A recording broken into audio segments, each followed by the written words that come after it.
The seeded country in Group E are three-time winners Italy. They'll be joined by World Cup final debutants Ghana. For the USA, it's their 5th World Cup in a row, and the Czech Republic qualifying as an independent nation for the first time.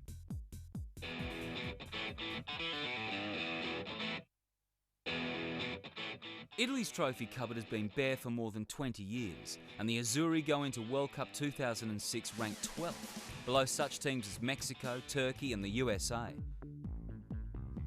Even if little is expected of Marcello Lippi's team this time, they feel there's still enough class in the squad to mount a serious challenge. Adesso abbiamo costruito un gruppo vero, solido e grazie anche al mister Lippi credo che l'abbiamo capito anche noi, siamo consapevoli che solo con il gruppo e con la forza di squadra potremo andare avanti.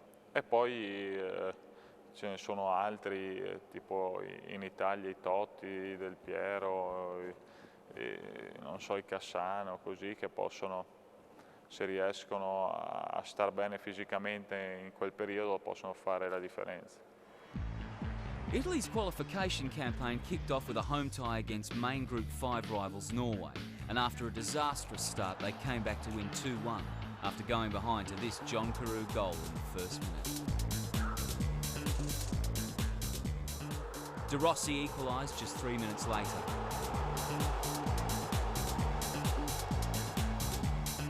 But it wasn't until late in the second half that Luca Toni scored the winner.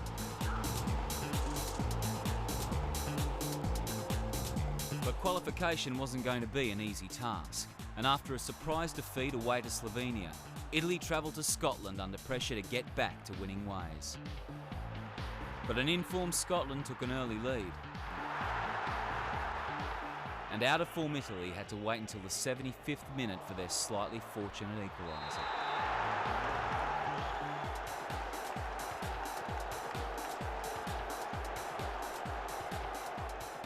Siamo usciti col pareggio in Scozia, un po' l'opinione critica ci ha un po' massacrati e siamo riusciti a reagire nel modo giusto.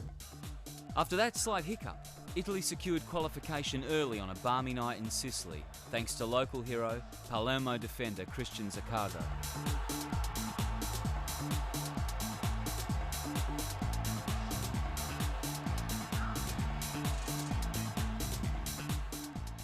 The whole country breathed a sigh of relief, including Italy's record cap holder. È una squadra tosta, c'è un grande entusiasmo, anche giocatori di qualità. Io credo che se arriviamo in questa condizione fisica e mentale al mondiale possiamo dire la nostra. And Italy made an important statement when they hammered the Netherlands 3-1 in a friendly in Amsterdam.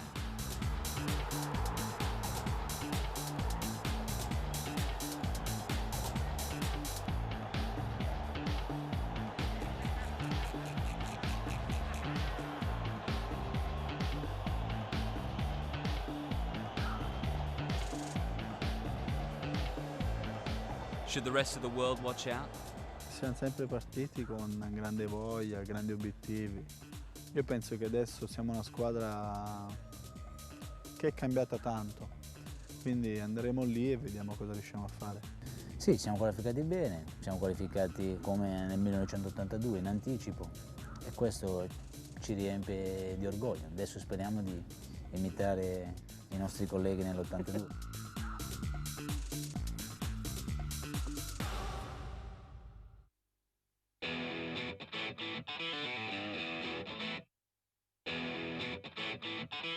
Second out of the hat in Group E are Ghana, who qualified for the World Cup finals for the first time in their history, and it's been a long time coming. We never qualify, and if we look at the history, they say Ghana have good talent, but they never been to the World Cup. It's the dream of Ghana and also to the people that we qualify for the World Cup. We are going to the World Cup now, and you can see us, Cameroon, Nigeria, they always in top. And now they can make it, and Togo, Angola and other countries are making it, so you can see it's not easy. Everybody is developing now. today's team that we have, I think all the guys, they are very, very humble, and I think if you have like 20 Maradonas, without unity, you can't make it. And I think that's the secret. Yeah, there's unity in the team. Team unity aside, Ghana can also call on some star match winners too. Players like Chelsea's Michael Essien, captain Stephen Apaya, who left Juve for Fenerbahce. Sully Montieri currently banging him in for Udinese in the Italian league. And Matthew Amaya, Vitesse Arnhem's leading scorer last season. With only one African team per group going through, it was very important that the team led by Serbian coach Roat Mirjukovic got off to a good start. They beat Somalia 5-0 and 2-0 within 3 days, but then some local neighbours were less compliant. Against Burkina Faso, and we lost 1-0, and we play against South Africa in Accra, and we win 3-0. I think there it started that we started having the feeling that we can make it, because in the history of Ghana we haven't won against South Africa before. Stephen, he also encouraged us. He gave us the confidence on the pitch and also outside the pitch, so that we don't have to fear. We have to pray as a team. I can't make it alone, and at times I used to talk to them and I said, if we win together. It's not a victory for a captain. So I think I used to say those kind of words, and yeah, they take it, they hold it strongly. But Ghana's fate wasn't decided until the very last group match, when they travelled to the remote Atlantic islands of Cape Verde. Ghana won in a 4-0 rout.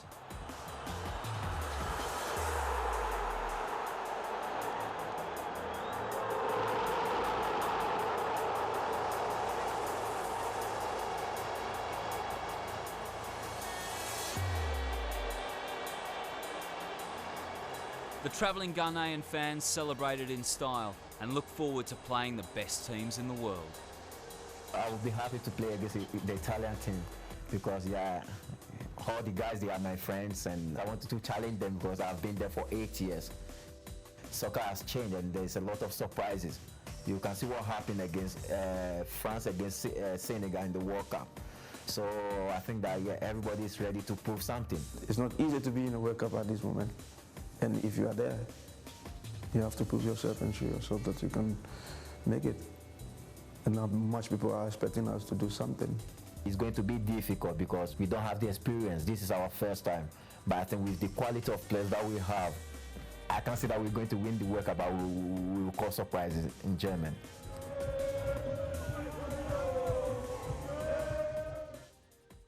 Joining Italy and Ghana in Group E are the United States, qualifying for football's biggest tournament for the 5th time in a row. In 2002, the USA made it all the way through to the quarterfinals, and ever since, they've consistently been in the top 15 of the FIFA rankings. They're looking forward to an even better World Cup this time around, and they've got a secret weapon. One of the strengths about the team is, it's not really filled with proper sort of superstars, if you will. It's a very team-oriented group that we have.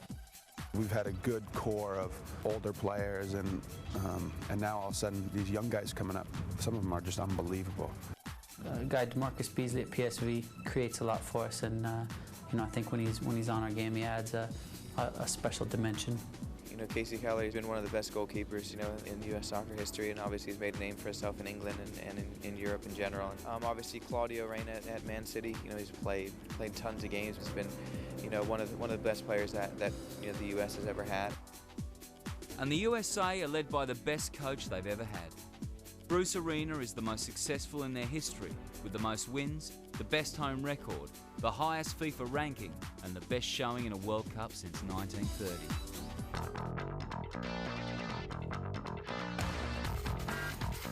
Arena led his team through a difficult qualifying campaign against tough Central American opposition, but went 5 games undefeated until this loss away to closest rivals Mexico.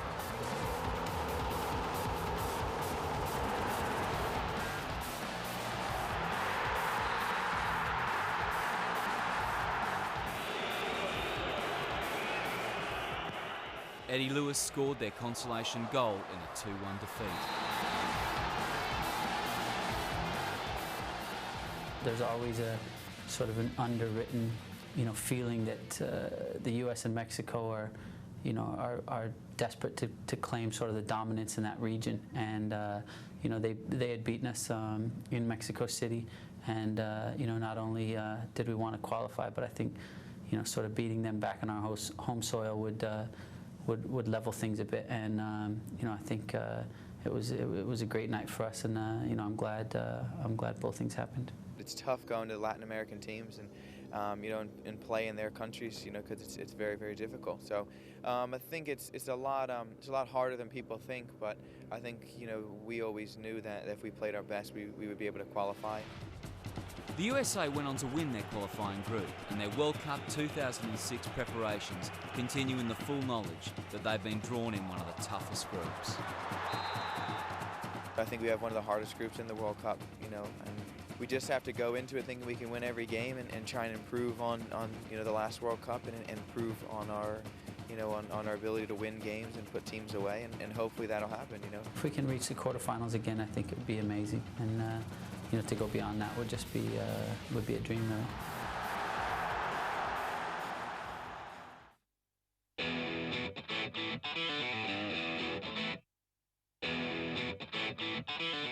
The Czechs have two things to celebrate.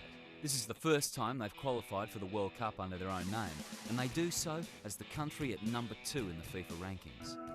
Coach Karel Bruckner's team failed at the semi-final stage to live up to their billing as favourites for Euro 2004, and so this squad, brimming with talent, have a point to prove in Germany 2006. Ich glaube, wir haben eine sehr gute Mannschaft, sehr gute Auswahl, technisch starke Mannschaft, und Baroš ist sehr schnell, Koller ist sehr groß und von daher sehr gefährlich. Dann ist Pavel Nedvěd wieder dabei, und ich glaube, wir haben sehr, sehr starke Mannschaft auch jetzt bei der WM dabei haben. Und But the qualifying group was far from an easy ride.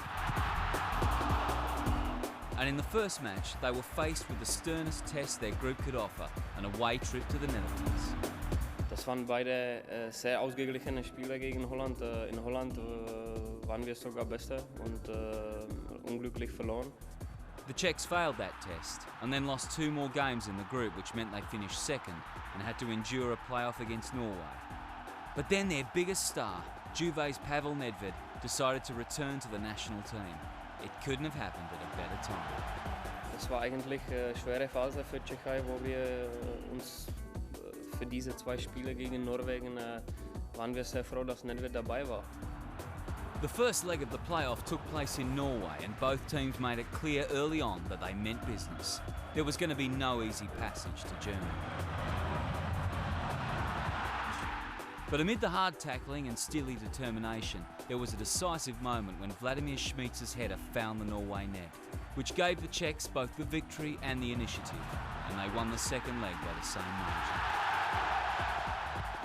Die tschechische Mannschaft hat, die wir haben, können wir etwas erreichen. Ich glaube, das Wichtigste ist, dass man von der Gruppe rauskommt, und dann müssen wir sehen.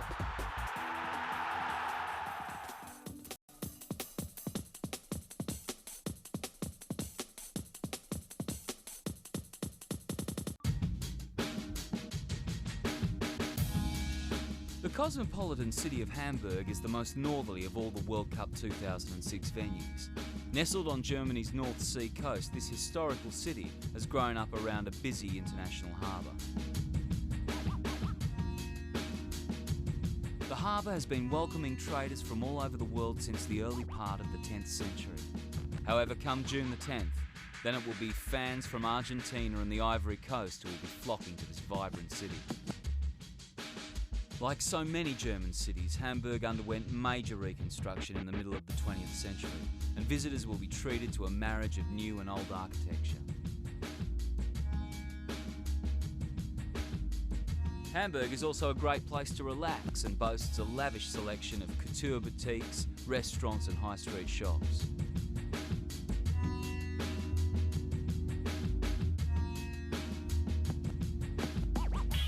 For those who prefer to leave the shopping to others, then a walk around the old town will reveal an insight into the city's colourful history and allow you to see some wonderful sculptures and statues.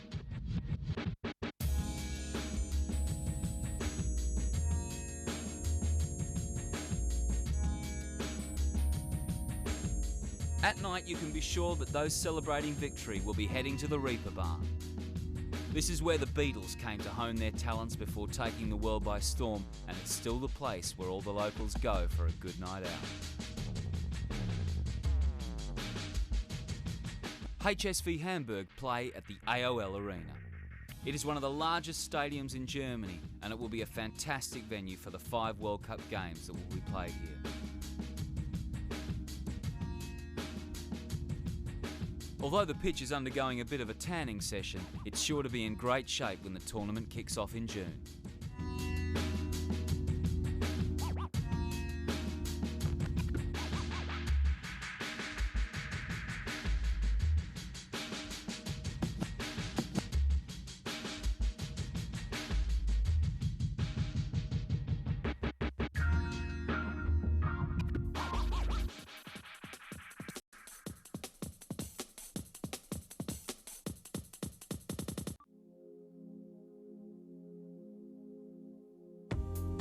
Located in the Rhineland-Palatinate of southwestern Germany, Kaiserslautern is one of the smallest cities to host matches for the 2006 World Cup finals.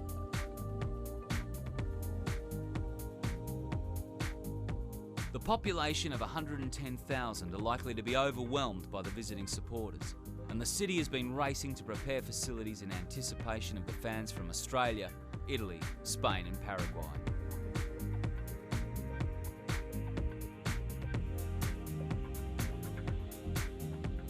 Kaiserslautern is a small, peaceful city with a provincial feel. Life here is slow, quiet and tranquil.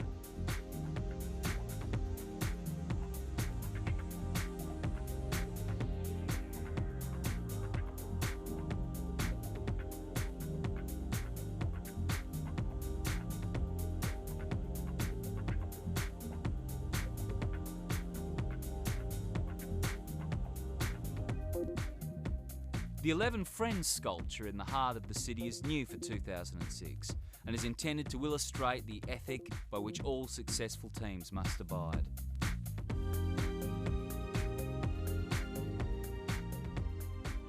The Fritz-Walter-Stadion is perched on the side of the valley in which Kaiserslautern lies. Amidst the trees, the 41,000-seat stadium is named after the legendary German World Cup winning captain of 1954.